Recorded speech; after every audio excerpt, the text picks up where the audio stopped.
Hey, welcome back. We're the St. Louis Syndicate. I'm Nate Blackston. This is Brandon Lewis, and we're here to talk about the college football season and where we're at with the current 12. A lot of fun happening in the college football world, Brandon. Yeah. Yeah. No, we had a nice new number one with a nice new quarterback. Yeah, no kidding. The Manning era, has it begun officially? Is Quinn Ewers just gonna take it easy and go try to be the number one draft pick? Man. And they got a Manning that can run. Yeah. I saw that. He made it down the field. What did they? His stats were something ridiculous. Like he had 5 series or 6 series and 5 touchdowns, 3 passing, Yeah, it was one something like rushing. that. He's in the Heisman race already. I've heard some pretty crazy stuff. If you're going to get in on a game on an injury, you might as well get in against a team that you're just going to wallop so that you can get your legs under you. Right. It doesn't hurt, does it? I think. No, but he was throwing a good ball and able to run around some. They're going to be a problem. Oh, he's a good quarterback, and by all rights, he was probably better than yours.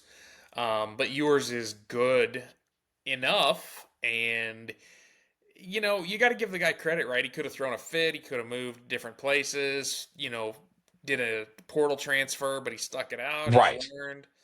And I think it's going to be hard for him if he just dominates to go back to yours. But Yeah. I kind of think it's going to be those situations where yours is just healing still.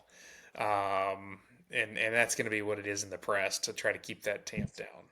That would be my guess, at least until, if he stumbles a little bit. I mean, this is his first season out there actually playing. Like, if he stumbles a little bit, then they can go, he's healthy and bring yours back and let him play a little bit. But, seniors always looking for a reason to just shut it down and go get your real contract. So, if he's not healing up perfect, I could easily see them go, you just chill. We'll take the new guy out for a spin and see if he can go on a run. Absolutely. Absolutely. Our top three hasn't changed much, but Oregon fell, which significantly. Even though we're Love to see it. 3-0, they're falling, continuing to fall. We've got Alabama sneaking in, which is deservedly so. Don't see any reason why they wouldn't be in there. I find it interesting. You've got one, two, three, four, five, six of the top 12 teams from the SEC. Can we get 6 teams in? Like, yeah, we definitely can. I mean, like, it seems like from early on that the, I don't see a lot of weaknesses with these teams. Like, obviously, there's going to be shrapnel when the SEC starts playing itself, but with the strengths of schedules and maybe only dropping one among, top 10 players, I don't see a ton out of this bottom half of the 25 where I go, look, if they just get a shot, they're going to put some points on somebody. I think it's two different rungs of ability. Absolutely. And there's good teams on the board, right? I mean, when you see the Penn State, you see Utah, USC. Oh yeah. Look, I mean, Michigan's Michigan, LSU, Notre Dame. I mean, the usual suspects are hanging out, but I just don't know if any of them have the firepower to overcome really that top 10 teams. I mean, like you No. said, they're No, going to it shake you out, know. but Yeah, I mean you got some room. I'm still looking for Oregon when they get into some true conference play to have some legitimate stumbles and slide down as my preseason pick to fall out of the 25. But other than that, I don't see the wild upside in this, you know, 10 to 17 range where I go, these guys are just gonna show up one week and just be blowing people out of the water like the absolutely. top six do. Yeah. No, completely agree. Completely agree. And I'm glad you left Missouri out of that He didn't say the top seven because they're not whooping people like that. Well, look, that we're gonna take another shot at it 3 o'clock this weekend, but it was a tepid win this last week against Boston Yes. College. Yes. Well, hey, we talked a lot about the SEC, but we have two Big Ten matchups over here on our pick page. We've got Yeah. Illinois and Nebraska. The last time these two were both ranked in the top 25, I was probably like seven. So, I mean, I'm interested to see how this goes. I've seen a little bit of each team, not a lot. I was interested in watch the Colorado Nebraska game, and I was really impressed with Nebraska's quarterback.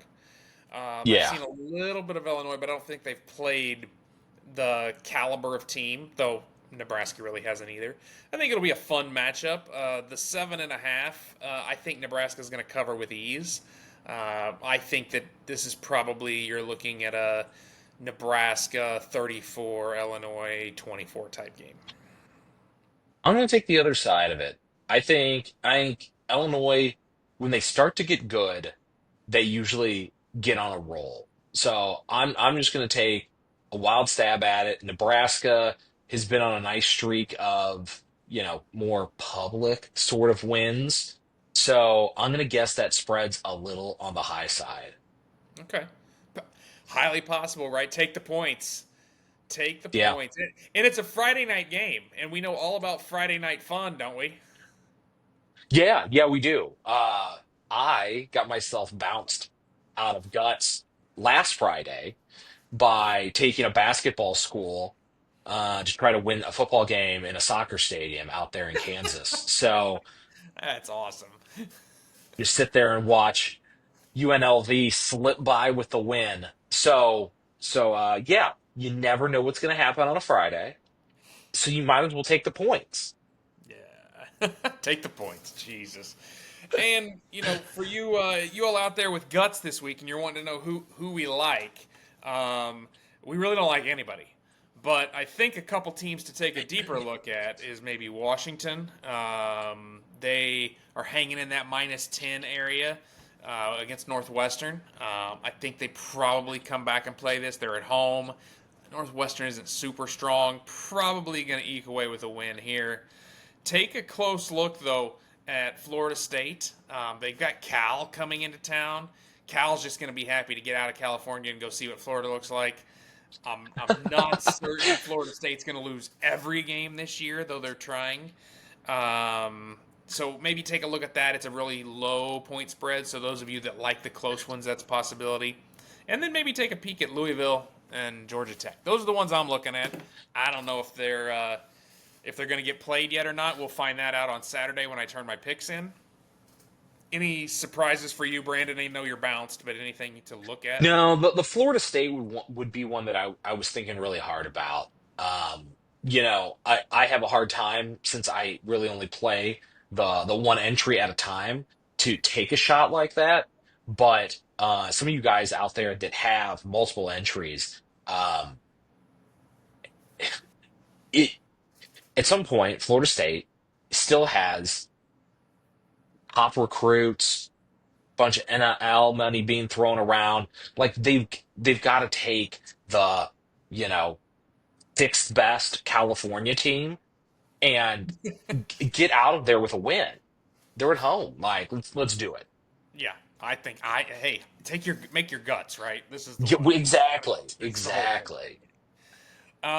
Last speaking of sixth best California team, there's another pretty good team in California on the page: USC versus Michigan.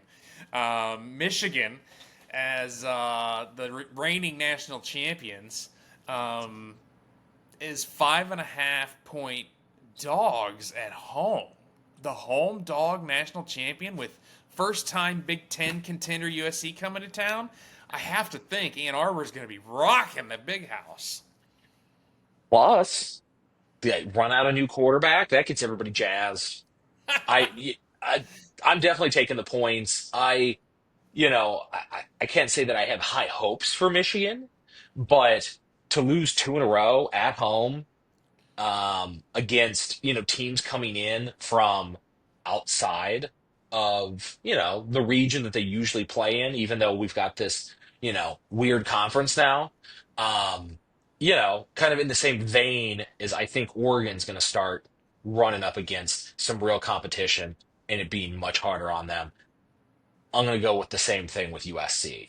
Michigan, go in there, hit them in the mouth a little bit, and at the very least, stay within the 5.5. Though, if it was, my money, I'd probably be playing Michigan on the money line. Yeah, that's a good one, right? Michigan on the money line plus 180 right now. That's Yeah, not a bad play because I think it's going to be hard for USC. Now, the only other thing that's in their favor is they don't have to go up there when it's cold. So it's true it's hot still, so that's a plus. They don't have to deal with that. for sure. I think that, it's got to take, a year or two of this getting used to going and playing a different kind of football in these other stadiums that, I none of these guys for USC has ever went and played in front of what is it, Yeah, 122,000 people or whatever that they can stuff into that giant bowl yeah. in Rose Ann Bowl's pretty Arbor. big. Rose I Bowl's mean, it pretty big, is, but but I Ann think Arbor's they big. set those attendance records up there, and I think this is a game that Michigan's got to win if they're not just kind of doing a soft reset. Yeah, agree. Soft reset. Pull up your Harbaugh khakis. All right. Hey, thank you guys. Good luck in your NCAA plays this week. I'm Nate. He's Brandon. We're the St. Louis Syndicate. Good luck. Cheers.